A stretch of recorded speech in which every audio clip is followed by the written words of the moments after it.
it's a terrible thing to be a priest. It's beautiful, in some sense. I wouldn't change it. You love it, but you have to die.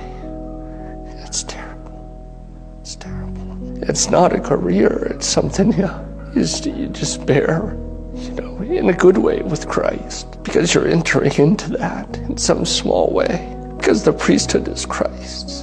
And so, it's a fearful thing to be a priest. It's really a fearful thing. God help us. God help us. We're men, men who make mistakes. Hopefully we're upholding church teaching as best we can. If you want to be a priest, then you have to be ready to suffer.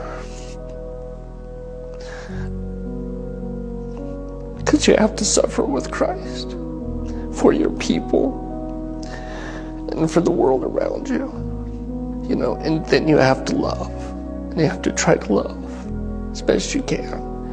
And that's a hard thing. It's a hard thing.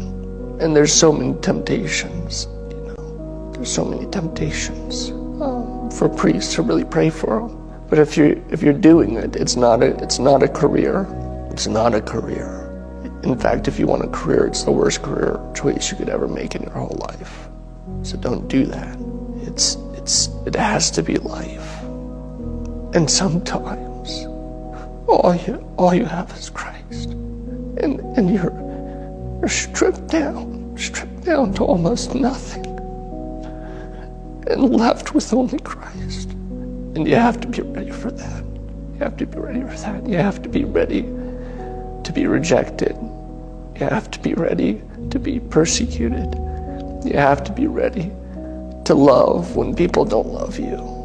You have to be ready to forgive when forgiveness is not given to you. You have to be ready to be slandered. You have to be ready to be spoken ill of. You have to be ready to be mocked. You have to be ready.